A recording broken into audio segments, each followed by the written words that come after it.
Hi, I'm Samantha Griffiths from A.S.A.Piano. I'm just going to give you a simple guide around the keyboard. Okay, if you looked at a keyboard and you're a complete beginner, you might think that all the notes mean something different. But actually, in fact, they just repeat. Okay, so you've just got a repetitive pattern. You have 7 white notes. Okay, so you've got C, D, E, F, G, A and B. Okay, and then you've got some black notes as well.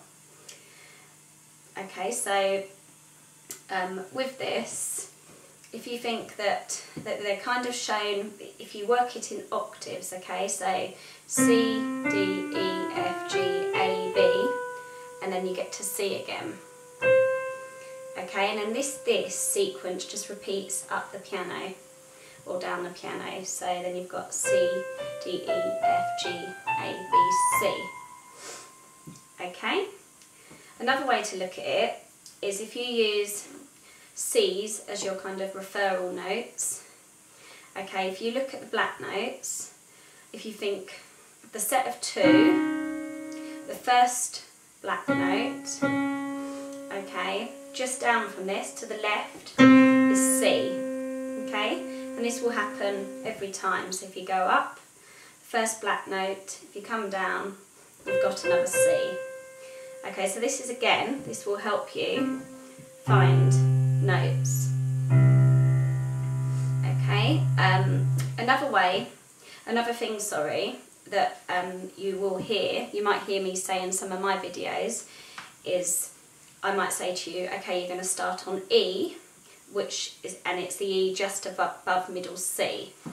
Okay, so here's middle C, and D, and this is E. Okay, but then you might be thinking to yourself, how do I find where middle C is? Okay, so there's lots of ways you can do this. Okay, on a full-size piano, this is a full-size piano with 88 keys. Okay, you've got 1, 2, 3, 4. So you've got 4 C's before middle C. So you've got, so this is the C here. This is the first C from the left. This is A, B. Okay, so you've got 1 C.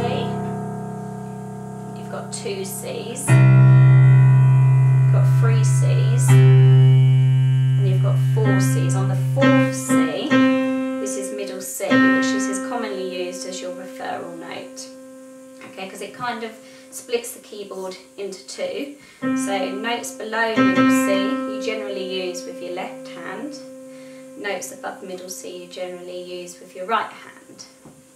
Okay, so another way to think of that if you can't work in the octaves initially is to count up from the bass. Okay, so it's 24 white notes up. Okay, so let me just show you that. So it's including this first note, so it's 1, 1, 2, 3, 4, 5, 6, 7, 8, 9, 10, 11, 12, 13, 14, 15, 16, 17, 18, 19, 20, 21, 22, 23 and 24. Okay, so that's another way of working out where middle C is. Okay? Okay, then sharps and flats. Okay, you might hear me talk about in some of my videos, or you may see it. You may see a sharp sign above one of the notes, or next to one of the notes, sorry, or you might see a flat sign. These are your black notes, okay? Which are used in a lot of songs, depending on which key signature you are in.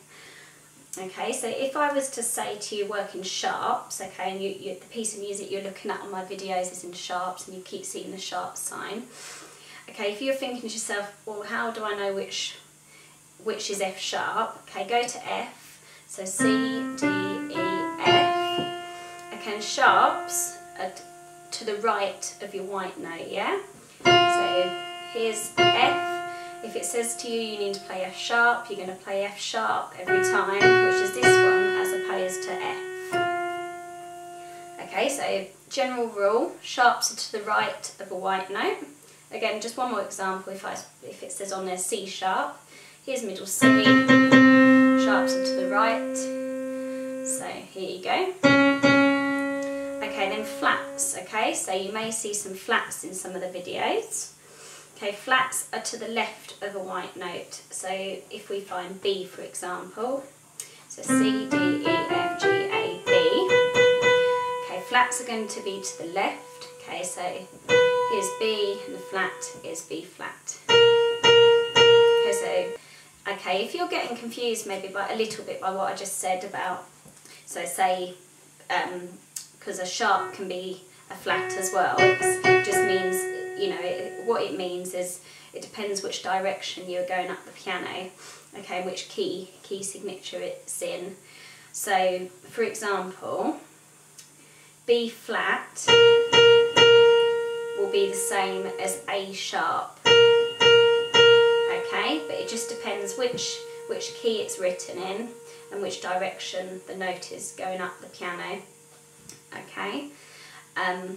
Another example for you, C sharp. So C sharp is the same as D flat.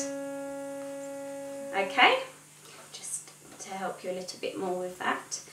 Okay, another thing you will see throughout our videos is that I've put fingering on there. Fingering is really important when you're playing piano, because if you only tend to use a couple of fingers, you'll end up slipping up and you'll end up running out of fingers and things. So it's quite important to make sure you use the fingering guide. It's advisable too, otherwise you'll end up, it won't be very fluent and it could sound a little bit messy at times. So generally, your right hand, so if you see a 1, this is going to be your thumb, okay? If you see a 2, it's your index finger. If you see a 3, it's your 3rd. If you see a 4th, it's your 4th. And if you see a 5, it's your pinky, yeah? So 1 is your thumb, 2 is your index, 3 is your 3rd, 4th is your 4th finger, 5th is your pinky. Left hand, again, 1 is your thumb, 2 is your index, 3 is your 3rd, 4th is your 4th finger, and 5th is your pinky, okay? So when you see them numbers on our videos, try and use the advisable fingering guide if you can, okay? Another thing that's important is to make sure you your hands aren't too flat on the keys, okay, and too tense. So make sure your fingers are relaxed, your wrists are relaxed, and you just your fingers are going to be slightly bent, okay? You don't want to be playing like this because you're not going to be able to move nicely between the notes. If you keep your fingers curled, you can move quicker, okay, and it'll be a smoother transition. Okay, so imagine you're like grabbing a tennis ball or something. That's the position you need. Okay, and then most importantly as well, another thing that you should always think about is your posture. Okay, so make sure your chair is the right height for you. Maybe use cushions if you don't have an adjustable seat. Make sure your back's relatively straight, okay, but not tensed. Make sure your shoulders are relaxed. A lot of people, when they initially start learning, their shoulders lift because they're sort of tense and things. So just try and enjoy it, try and relax, okay, and then have fun. Most importantly, have fun, okay.